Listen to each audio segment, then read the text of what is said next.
நீங்க இந்த வாரம் ஃபுல்லா நீங்க உங்களோட இடங்கள்ல இருக்கிறப்ப இந்த வார்த்தை சொன்னாங்க. இப்படி ஆண்டவர் ஆன்டி மூலமா பேசினாரு. வாரம் ஃபுல்லா ஆன்டி மூலமா ஆண்டவர் பேசினாருன்னு நம்ம யோசிப்போமா? அப்போ வாரம் ஃபுல்லா பைபிள் எடுத்து படிச்சு ஆண்டவர் நமக்கு என்ன சொல்றாரு, நம்ம எப்படி வாழணும், சூஸ் பண்ணணும்னு நினைச்சு ஒரு அடி தான் அப்படி எடுத்து வைக்கிறாரு. எடுத்து வச்சு அடுத்த நிமிஷம் வஸ்திரம் போச்சு. அந்த வசனம் அப்படியா சொல்லுது? வேற ஒரு பாதையில போனதுனால எடுத்து வச்ச அடுத்த நொடியே வஸ்திரம் போச்சு, அப்படியா? அதை சொல்றதுக்காக அந்த வசனம்? என்ன வேணா பேசலாம்ல, உங்களை கேட்க ஆளே இல்லைல்ல, என்ன வேணா பேசலாம். இந்த சபையை விட்டு 2 வருஷம் முன்னாடி பிரிஞ்சு போனாங்க, பிரிஞ்சு போனா அடி வாங்கினாங்க, உருவிடுவான், பிசாசு நிர்வாணமாக்கிடுவான்லாம் பேசுறீங்களே, பேசுகிறவங்களுக்கும் மனசாட்சியே இல்லை, அதை கேட்டுட்டு கம்முன்னு இருக்கிறவங்களுக்கும் மனசாட்சியே இல்லையா? சாபத்துக்கே பேர் போனவங்க, அதாவது சாபத்துக்கு இல்லை, சாபம் விடுறதுக்கே பேர் போனவங்க, அப்படி கூட சொல்ல முடியாது, சாபம் வந்துரும்னு மிரட்டுறவங்களுக்கே பேர் போனவங்களை பற்றி தான் இந்த வீடியோவில் பார்க்க போகிறோம். ஏற்கனவே 2 வீடியோ பார்த்துருக்கோம், லிங்க் டிஸ்கிரிப்ஷன் கொடுக்குறேன். அதை தொடர்ந்ததான இந்த வீடியோவும் பாருங்கள். வாங்க வீடியோவில் போய் பார்க்கலாம். வேதத்திற்கு எதிரான கிறிஸ்தவர்களை வறுத்து எடுக்க போறோம், வாங்க.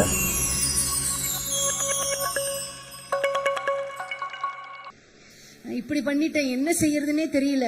ஐயோ என்ன செய்யறதுனே தெரியல. நாங்கள் சேரில் அண்டா குண்டாவாக வச்சுருக்குறோம், பக்கெட்டாக வச்சுருக்குறோம், பக்கெட்டெல்லாம் ஃபுல்லே ஆகலை. அதனால வெளியில் போனவங்களாம் வரணும், இங்கே இருக்கிறவங்களும் வெளியில் போகவே கூடாது, அதனால நான் என்ன செய்யனே தெரியல அப்படின்னு பதறி போனதுனால தான் இப்படியெல்லாம் பேசுனாங்களோன்னு எங்களுக்கு தோணுது. இந்த வீடியோ முழுசாக பார்த்துட்டு உங்களுக்கு என்ன தோணுதுன்னு கமெண்ட் பண்ணிவிடுங்க. அபியாசிக்க இடம் கொடுங்கன்னு நான் சொன்னேன் தெரியுமா? அந்த வார்த்தை என்ன பண்ணும், கிரியை செய்யும். நீங்க இந்த வாரம் ஃபுல்லா நீங்க உங்களோட இடங்கள்ல இருக்கிறப்ப இந்த வார்த்தை சொன்னாங்க. இப்படி ஆண்டவர் ஆன்டி மூலமா பேசினாரு. வாரம் ஃபுல்லாக ஆன்டி மூலமாக ஆண்டவர் பேசினாருன்னு நம்ம யோசிப்போமா? அப்போ வாரம் ஃபுல்லாக பைபிள் எடுத்து படித்து ஆண்டவர் நமக்கு என்ன சொல்கிறாரு, நம்ம எப்படி வாழணும், வாரம் ஃபுல்லாக ஆன்டி என்ன சொன்னாங்க, சாரி ஆண்டவர் ஆன்டி மூலமா என்ன சொன்னாங்க, வார்த்தை சொன்னாங்க. உங்களை அறியாம உங்களுடைய பிளட் வந்து உங்களோட பேசும். உங்க ரத்தத்துக்கு ஜீவன் இருக்கு தெரியுமா? அந்த ரத்தம் உங்களோட பேசும். உங்களை அறியாம டிஎன்ஏ, ஞாபகம் இருக்கா? போன பதிவில் பார்த்தோம்ல, இந்த டிஎன்ஏ எப்படி அடுத்த சர்ச்சில் போய் செட் ஆகும், செட் ஆகாதே, ஓ பாசிட்டிவ்க்கு பி பாசிட்டிவ் கொடுக்கலாமா? அது அப்படியே அதோடைய கண்டினியூஷன் தான் இது. இதை செய்யக்கூடாதுன்னு சொன்னாங்க, இப்படி பண்ணக்கூடாதுன்னு சொன்னாங்க, இப்படி ஆண்டவர் என்னோடு இடைப்பட்டார் அப்படின்னு சொல்லி உங்களை அறியாம உங்க டிஎன்ஏ பேச. காரணம் என்ன? இவங்க சர்ச்சுக்கு நீங்க வந்துட்டீங்க, இவங்க வந்து ஏதோ ஒரு ஸ்பெஷல் பவர் வச்சு ஒரு வட்டத்தை போட்டாங்க, அந்த வட்டத்துக்குள்ள இங்க இருக்கும்போது பிசாசுக்கும் பேய்க்கும் கேட்கும், இவங்க வட்டத்துக்குள்ள இருக்காங்க, அதனால இவங்களை எதுவும் செய்யக்கூடாதுன்னு. ஞாபகம் இருக்குல்ல போன பதிவில்? நான் சொல்லலை, இதெல்லாம் அவங்க சொன்னது. வேணா லிங்க் டிஸ்கிரிப்ஷனில் கொடுக்குறேன், இந்த வீடியோ முடிச்சு அதையும் பார்த்துருங்க. காரணம் என்ன? அப்பத்தின் வீடு. அப்போ ஏதோ அறிந்தோ அறியாமலோ, புரிந்தோ புரியாமலோ, தெரிந்தோ தெரியாமலோ இந்த நகோமி என்ன பண்ணிட்டா, எலிமேலே கூட வெளியே போயிட்டா அங்க போய் குடும்பத்தை கட்டணும்னு பாக்குறா. கேட்டிங்களா? காரணம் என்ன? அப்பத்தின் வீடு. அந்த வீட்டை விட்டு வெளில போயிட்டா முடிஞ்சு போச்சு. இதை ஜஸ்டிஃபை பண்ணுறதுக்கு பைபிள்லேருந்து எதையாவது ஒரு கதையை எடுத்து, போன வீடியோலேயே வந்து இந்த 2 வருஷம் முன்னாடி என்ன நடந்ததுன்னு கமெண்ட் பண்ணுங்கன்னு சொல்லியிருந்தேன். கமெண்ட் என்ன நிறைய வாட்ஸ்அப்பே பண்ணாங்க. என்னென்னா, இந்த அம்மாவுடைய மாமனார் இறக்குறாங்க, அதை தொடர்ந்து யார் சக்சஸர் ஆவா அப்படின்ற டிசும் நடக்குது. அதில் இவங்கள் பின்னாடி வராமல் கிட்டத்தட்ட ஒரு 600 ஃபேமிலி போயிட்டாங்க. இதுதான் அந்த பெரிய இஷ்யூ. ஆனால் இவங்க சொல்லும்போது சின்ன இஷ்யூன்னு சொன்னாங்க. இப்போ அதில் வெளியில் போனவங்கலாம் வந்து பாதிக்கப்பட்டாங்க, சாபத்துக்குள்ளானாங்க, மயங்கி போயிடுச்சு, மூளை ஒர்க் ஆகாமல் போயிடுச்சு, எங்கேயும் எதுவும் கேட்க முடியல, புலம்பிகிட்டே இருக்காங்க, பாதி பேர் திரும்ப வந்துட்டாங்க, சரியாயிடுச்சுன்னு புருடா விட்டாங்க இல்லையா? அதை தொடர்ந்து தான் இப்போ அதை ஜஸ்டிஃபை பண்ண பேசிகிட்டு இருக்காங்க. நவோமிக்கு போயிட்டாங்க. அவளுடைய ஆவிக்குரிய, நான் சொல்லுவேன், அவளுக்கு ஒரு ஆவிக்குரிய அறிவு இருக்கத்தான் செஞ்சிருக்கு. ஏன்னா அவ பேசுற வார்த்தைகளை பாக்குறப்ப அப்படிதான் தெரியுது.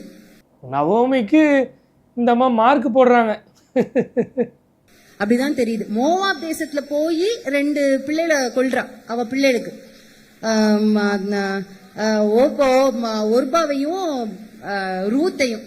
சரி, இப்போ இந்த அம்மாவுடைய கூற்றுப்படியே வருவோம். இந்த அம்மா என்ன சொன்னாங்க, இந்த அம்மாவை பின்பற்றிட்டு இருந்த இன்னொரு அம்மா சபையை விட்டு 2 வருஷம் முன்னாடி போயிட்டாங்க. போனதுனால மண்டையில் மூளை கொஞ்சம் குழம்பி புத்தி தெளிவில்லாமல் எப்படி தான் முடிவெடுத்தாங்களோ தெரில, அந்நிய மதத்தவர்களுக்கு அவங்களுடைய பெண்ணை கட்டி கொடுத்துட்டாங்க. அதனால அவங்க வாழ்க்கையே பாழாயிடுச்சின்னு புலம்பி 1 வருஷம் கழித்து திரும்ப வந்துட்டாங்க. உங்களை நாங்கள் தப்பு பண்ணிட்டு உங்களை விட்டு போயிட்டோமா அப்படின்னு பல பேர் திரும்ப வந்துட்டாங்க. இப்போது இந்த அம்மா அதை ஜஸ்டிஃபை பண்ண எங்கே பேசுகிறாங்க, நவோமி கிட்ட போயிட்டாங்க. நவோமி வெளியில் போயாச்சு. அவங்களுடைய 2 மகன்களுக்கு அந்நிய நுகத்தில் 2 பெண்களை திருமணம் முடிக்கிறாங்க. பிள்ளைகள் மக்லோன் கிளியோனுக்கு கல்யாணம் முடிச்சு வைக்கிறான். அங்க போயிட்டு அந்த 2 பிள்ளைகளுக்கும் ஆண்டவர் யெகோவா தெய்வத்தை பத்தி சொல்லாமல்ல, ஏதோ நடக்குது, ஏதோ குடும்ப ஜெபமோ அதெல்லாம் பத்தி போடல, ஏதோ நடக்குது அந்த இடத்துல. ஆமாம், ஆப்வியஸாக அந்த 2 மருமகளுக்கும் நவோமி தான் வந்து யெகோவா தேவனை பற்றி சொல்லியிருக்கணும். மீட் எடுக்கணும்னு நினைக்கிறான். எதை? ஏதோ இழந்தது எல்லாத்தையும் மீட் எடுக்கணும், எப்படியாவது மீட் எடுத்துக்கணும்னு நினைக்கிறான். ஒரு வசனம் வாசிங்க இந்த இடத்துல, லூக்கா எழுதுறதான சுவிசேஷத்துல 10வது அதிகாரத்துல 30வது வசனம் வாசிங்களேன். இயேசு பிரதியுத்தரமாக, ஒரு மனுஷன் எருசலேமிலிருந்து எரிகோவுக்கு போகையில் கள்ளர் கையில் அகப்பட்டான். அவர்கள் அவன் வஸ்திரங்களை உரிந்து போதும் போதும் போதும் போதும் போதும் போதும் போதும் சத்தியம் சொல்ல போகிறாங்களா? நிச்சயமாக இல்லை. இந்த அம்மா 2 வருஷம் முன்னாடி பிரிஞ்சு போனவங்கெல்லாம் அவதிப்பட்டாங்கல்ல, அது மாதிரி பைபிள்லேயும் நிறைய பேர் பிரிஞ்சு போய் அவதிப்பட்டாங்கன்னு பொய் பேசிகிட்டு இருக்காங்க பாருங்க. வசனத்துல என்ன போட்டிருக்கு? எருசலேமிலிருந்து அப்படி திரும்புறாங்க. எப்படி? அப்படி ஜஸ்ட் அப்படி திரும்புறான். திரும்பி வேற ஒரு ரூட் எடுக்கிறான். ரூட் சொல்லுங்க. ரூட். வேற ஒரு ரூட் எடுக்கிறாப்ல. அங்கே அப்படியா இருக்கு?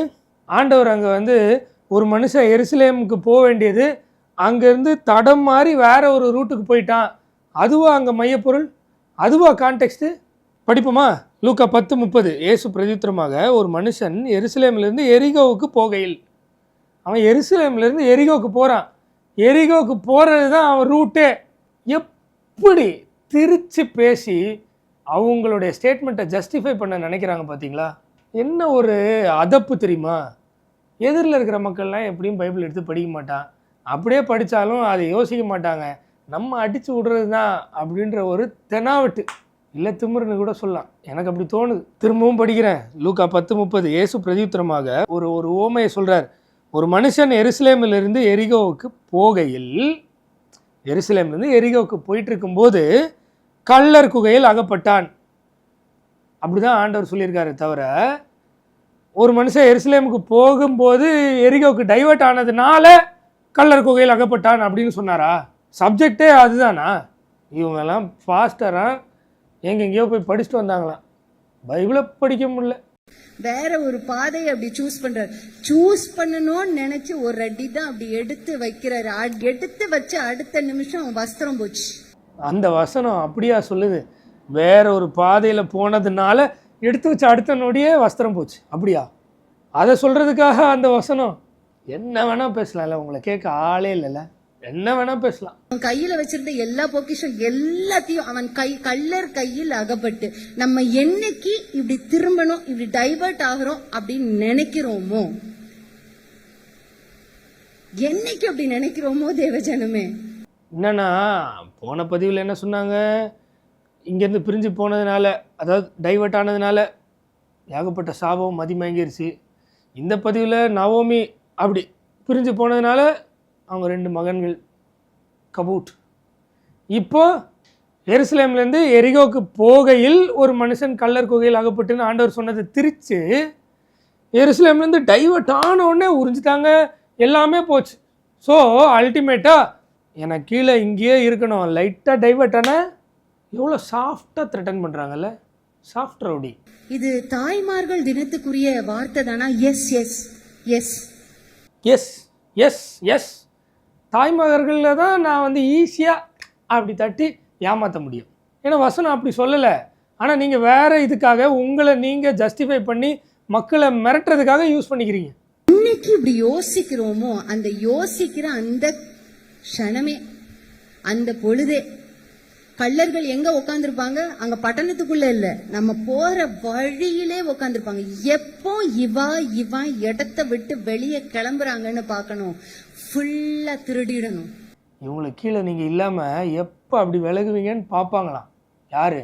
இந்த பிசாசு பேயின்னு போன பதில் சொன்னாங்களே, அதுங்கெல்லாம் பார்த்துட்டே இருக்குமா, அப்படி திரும்பினோடனே உருவிடுமா. இவங்களுடைய உபதேசம். மக்கள் அவ்வளோ ஏளனமாயிட்டாங்கல்ல. ஒருத்தருக்கும் முதுகெலும்பு இல்லையா? நான் கேட்குறேன், உண்மையிலே மனசாட்சின்னு ஒன்று, இந்த போதகத்தை கேட்டுட்டு ஊமையாக உட்காந்துருக்கிற ஒருத்தருக்கும் மனசாட்சி குத்தலையா? இப்படி ஆண்டவருடைய வசனத்தை மாற்றி பேசுகிறாங்களே அப்படின்னு கேள்வியே கேட்க மாட்டீங்களா? இப்படி குனிஞ்சே தான் இருப்பீங்களா? மொத்தத்தையும் என்னத்தை திருடுவாங்க தெரியுமா? நம்முடைய ஆவிக்குரிய பொக்கிஷங்களை திருடிடுவாங்க. அதே மாதிரி நகோமிக்கு எது திருடப்பட்டது? அவ வளர்த்து வச்சிருந்ததான விசுவாசமானது திருடப்பட்டது. எப்படி அது திருடப்பட்டதுன்றதை நான் உங்களுக்கு சொல்றேன். ஓகே மக்களே, எப்படி திருடப்பட்டதுன்னு அப்புறம் சொல்லுவாங்க, நாங்களும் அது அப்புறமா வீடியோ போடுறோம். என்னுடைய கேள்வி இது ஒன்று தாங்க, ஒன்று தான். இத்தனை 1000 பேர் இல்லை நூற்றுக்கணக்கான பேர் இந்த அம்மா பேசும்போது உட்காந்துருக்கீங்களே, உங்களில் ஒருத்தர் கூட லூக்கா 10:30 எடுத்து படிக்க மாட்டீங்களா? இந்த அம்மா சொல்கிற மாதிரி இல்லையேன்னு இப்படி கையை தூக்கி, மேடம் ஒரு நிமிஷம், அப்படி அந்த வசனம் இல்லையே அப்படின்னு சொல்ல மாட்டீங்களா? ஆண்டவர் அதுக்காக தான் உங்களை தெரிந்தெடுத்தாரா? உங்களை எல்லாத்துலேயும் உளையான செட்லேருந்து கழுவி எல்லாம் எடுத்து குளிப்பாட்டி வச்சது அந்த அம்மா எதை சொன்னாலும் அப்படியே கேட்டுட்டு அமைதியாக போகிறதுக்காகவா? ஆண்டவர் சொன்ன அந்த ஊமையோட கருப்பொருளே அடுத்த வசனத்துலேருந்து தான் இருக்குன்னு உங்களுக்கு தெரியாதா? அப்பொழுது தற்செயலாய் ஒரு ஆசாரியன் அந்த வழியே வந்து அவனை கண்டு பக்கமாய் விலகி போனான். அந்தபடியே ஒரு லேவியனும் அந்த இடத்துக்கு வந்து அவனை கண்டு பக்கமாய் விலகி போனான். பின்பு சமாரியன் ஒருவன் பிரயாணமாய் வருகையில் அவனை கண்டு மனதுருகி, அவன் தப்புன்ட்டான், அடி வாங்கிட்டான் அப்படின்னு மனதுருகினாரா? அவன் நார்மலாக போகும்போது நடந்துருச்சு அவனுக்கு.